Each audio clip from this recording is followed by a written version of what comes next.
అందరికీ నమస్తే అండి. జగన్మోహన్ రెడ్డితో పాటు సజ్జల రామకృష్ణారెడ్డికి కూడా బుర్రపోయినట్టుంది. ఎందుకంటే అక్కడ విలేకరులు అడిగే ప్రశ్న ఒకటి, సజ్జల రామకృష్ణారెడ్డి చెప్పే సమాధానం ఒకటి. చాలా సింపుల్గా నిన్న ప్రెస్ మీట్ పెట్టాడు కదా సజ్జల రామకృష్ణారెడ్డి. అక్కడ ఉన్న ఒక రిపోర్టరు ఒక క్వశ్చన్ అడిగాడు. మీ హయాంలో మావిగన్ అనే ప్రతిపాదన మీరు ఎందుకు తీసుకురాలేదు? మీరు 3 రాజధానుల బిల్లు వెనక్కి తీసుకున్న తర్వాత 2 ఏళ్ళు అధికారంలో ఉన్నారు కదా, అప్పుడు ఎందుకు ఈ ఆలోచన చేయలేదు అని అడిగితే సజ్జల రామకృష్ణారెడ్డి సమాధానం ఒకసారి వినండి, ఎంత కామెడీగా ఉంటుందో.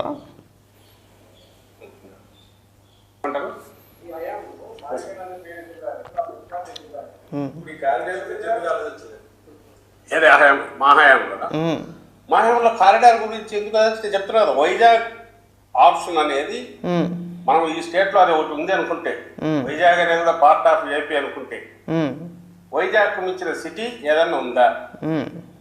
మనకున్న అన్ని రకాలుగా ఫస్ట్ నంబర్ 1లో వచ్చే సిటీ ఏదైనా చెప్పుకోగలిగిందంటే వేరే ఉందా?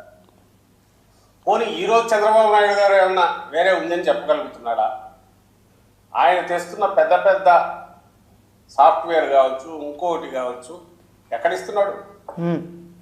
99% ల్యాండ్ ఎక్కడిస్తున్నాడు? ఎందుకు ఇక్కడ పట్ల వాళ్ళు ఎందుకు ఇక్కడ రావట్లే? మరి రివర్ ఒడ్డున ఉంది, మరి ఎందుకు రావట్లే ఇక్కడ?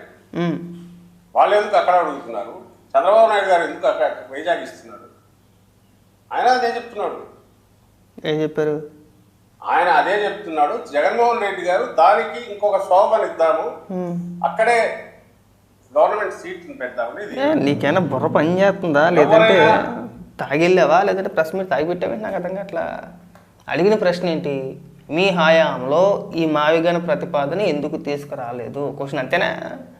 దానికి మళ్ళీ చంద్రబాబు నాయుడు గారు వైజాగ్ అంత గొప్ప సిటీ ఏమన్నా ఉందా, ఇప్పుడు పరిశ్రమలు అన్నింటికి అక్కడే ఎందుకు భూములు ఎత్తున్నారు? ఇది కాదు ఆన్సరు. లేదండి మేము అలా అనుకోలేదు, అప్పుడు మాకు ఆలోచన రాలేదు, లేదంటే కనుక మాకు ముందు నుంచి ఆలోచన ఉంది, మేము ఓడిపోయిన తర్వాత చంద్రబాబు నాయుడు గారు అధికారంలో ఉన్నప్పుడు మాత్రం ఇలాంటి ప్రతిపాదన చేస్తామనో ఇంకోటనో సమాధానం చెప్పాలా? దానికి అడ్డగోలు సమాధానం పెట్టండి, నాకు అర్థం కావట్లే.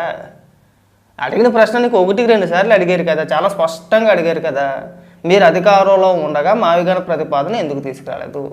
దానికి 2 ముక్కల్లో ఆన్సర్ చెప్పు. మాకు అప్పుడు ఆలోచన లేదనో, లేదంటే ఎన్నికలు అయిపోయిన తర్వాత చూద్దాం అనుకున్నామనో, లేదంటే మాకు ఈ ప్రతిపాదన ఇప్పుడే వచ్చింది, కొత్తగా మేము ఆలోచించాము, ఎట్టగొట్ట అమరావతిని చెడగొట్టాలి కాబట్టి కాను, లేదంటే రాష్ట్ర ప్రజలను డైవర్ట్ చేయడానికి మావిగన్ అని చెప్పేసి కొత్తదాన్ని తీసుకొచ్చామని చెప్పేసాను, ఇంకోటనో చెప్పాలి. వైజాగ్ పరిశ్రమలు, కంపెనీలు, గొప్ప సిటీ విశాఖపట్నం గొప్ప సిటీయే. ఇప్పటి నుంచి కాదు, ఎప్పటి నుంచో గొప్ప సిటీని. దాన్ని ఎవడో నువ్వు వచ్చి ఇక్కడేం గుర్తించవసరం లేదు. మమ్మల్ని విశాఖపట్నం పైన ప్రేమ మీరు చూపించవసరం లేదు, మాకు తెలుసు. మా విశాఖపట్నం గొప్పతనం గురించి మాకు తెలుసు. అడిగిన దానికి ఒక్కదానికి సమాధానం చెప్పలేరు. పైగా ఏమన్నా మాట్లాడితే మమ్మల్ని షర్మిల అలా అంతే, షర్మిల ఎలాగంతే. షర్మిల కూడా ఈ పని ఒకటి చెప్పే మాటలు ఏమన్నా కడుపుకు ఆనందిని మాట్లాడుతున్నారు, గడితిని మాట్లాడుతున్నారు, నాకు అర్థం కావట్లేదు. కానీ జగన్మోహన్ రెడ్డి గారికి షర్మిల ఏమవుద్దండి, సొంత చెల్లి కదా, ఒక కడుపును పుట్టిన బిడ్డలు ఇద్దరు కూడా, జగన్మోహన్ రెడ్డి షర్మిల కదా. షర్మిల విజయమ్మ కూడా చంద్రబాబు నాయుడు గారు ఏం చెప్తే అది చేస్తున్నారంటే, ఇది ఎక్కడైనా విడ్డూరం అసలు, ఏంది ఎక్కడైనా జరుగుద్ది అలాగా? ఏ సజ్జల, కనీసం మనం మాట్లాడే ముందు మన ముఖం తుప్పుకు మూసేస్తారని ఇంగిత జ్ఞానం ఉండొద్దు. మొత్తం నిన్నటి నుంచి అదే పట్టుకున్నారు. షర్మిల గారు బయటకు వచ్చి నిజంగా షర్మిల దెబ్బకి పిచ్చెక్కినట్టుంది మనోడికి. షర్మిల బయటకు వచ్చి ఒక కొత్త స్లోగన్ చెప్పుకొచ్చింది. అట్టా కాదు, మీ పేర్లు ఎలాగా గన్నం గొడ్డలు ఎలాగా కామన్గా ఉంటాయి కదా, పులివెందులకి ఏదో పేరు చెప్పింది, అవి గొడ్డలేని పెట్టండి బాగుంటుంది అని చెప్పేసి ఆవిడ ఒక మాట అంది. ఆ మాట అన్నాక నుంచి దిమ్మ తిరిగిపోతుంది వీళ్ళందరికీ కూడా. కక్కలేక మెంగలేక ఏం అనలేక అటు తిరిగి చంద్రబాబు నాయుడు గారి మీద నెట్టేసే ప్రయత్నాలు చేస్తున్నారు. చంద్రబాబు నాయుడు గారు అట్ట జగన్మోహన్ రెడ్డి గారు తల్లిని చెల్లిని, ఇంకా నయం చెబితే సిగ్గు కూడా, ఇంకా భారతిరెడ్డి గారు కూడా చంద్రబాబు నాయుడు గారు ఏం చెప్తే చేస్తారు అంటారు. కొన్ని రోజులు పోతే అది కూడా అంటారు. ఉండొద్దా అండి మనకైనా కానీ ఇంత జ్ఞానం ఉండొద్దా? మీకేదో కుటుంబ కలహాలు ఉన్నాయి, మీకేదో గొడవలు ఉన్నాయి, ఏదో ఆస్తి తాగాదాలు, చెల్లెలు ఆస్తి దొబ్బేసాడని చెప్పేసి చెల్లి అంటుంది. దానికి మద్దతుగా విజయమ్మ గారు కూడా చెప్తున్నారు, జగన్మోహన్ రెడ్డి నా మనవరాలు అంటే షర్మిల కొడుకు కూతురు ఇద్దరికి కూడా అన్యాయం చేసాడని చెప్పేసి అని. షర్మిలకి అన్యాయం చేసాడు, పిల్లలకి అన్యాయం చేసాడని చెప్పేసి అని విజయమ్మ గారు ఏకంగా మొన్న ఒక లేఖ రిలీజ్ చేశారు. లేఖ రిలీజ్ చేయగానే షర్మిలకి దిమ్మ తిరిగే కౌంటర్లు అని చెప్పేసి సాక్షిలో ప్రెస్ మీట్లు పెట్టించి తిట్టించేశారు విజయమ్మను కూడా.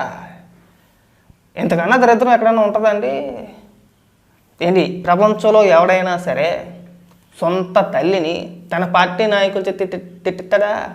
జగన్మోహన్ రెడ్డి తిట్టించాడు. పైగా దానికి తోడు కొంతమంది పోరంబోక ఎదవలో ఆ కారుమూరి వెంకటరెడ్డి లాంటి వాడు వచ్చి అడైతే మరీ దారుణం వాడు. విజయమ్మ గారికి షర్మిల గారికి ప్రాణహాని ఉందట, అది చంద్రబాబు నాయుడు గారి నుంచి ఉందని చెప్పేసి ఆడేది పిచ్చి పిచ్చిగా వాగేస్తున్నాడు. నాకు 2018 ముందు అనుకుంటా కోడికత్తి సంఘటన ముందు, కోడికత్తి సంఘటన జరిగిన తర్వాత కూడా సేమ్ జగన్మోహన్ రెడ్డి ఇలాగే ప్రచారం చేయించుకోడు. మా కుటుంబానికి హాని ఉంది, ప్రాణహాని ఉంది, చంద్రబాబు నాయుడు గారు నన్ను చంపేపోతున్నారు, లేదంటే మా కుటుంబాన్ని లేకుండా చేద్దాం అనుకుంటున్నాడు, మా కుటుంబంలో ఏం జరిగినా కానీ దానికి కారణం చంద్రబాబు నాయుడు గారు ఎలా అని చెప్పేసి అందరి చేత ప్రచారం చేయించి వివేకానంద రెడ్డి గారిని ఏం చేశారో మనం చూసాం కదా. కరెక్ట్గా సంవత్సరం ముందు నుంచి మొదలెట్టారు ప్రచారం.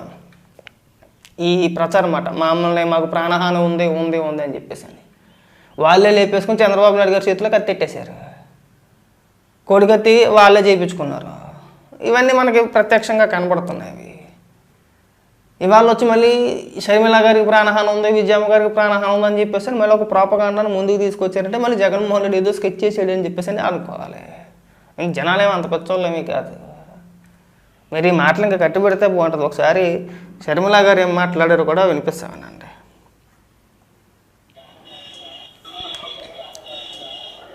మావి గన్నట అమరావతి బదులు మావి గన్ అంటున్నారు. ఇక పులివెందుల బదులు ఆవి గొడ్డలి అంటే సరిపోతుంది.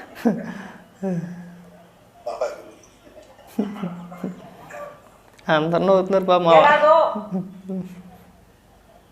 మీరు గన్నులు గొడ్డళ్ళు ఇవే మాట్లాడతారు కాబట్టి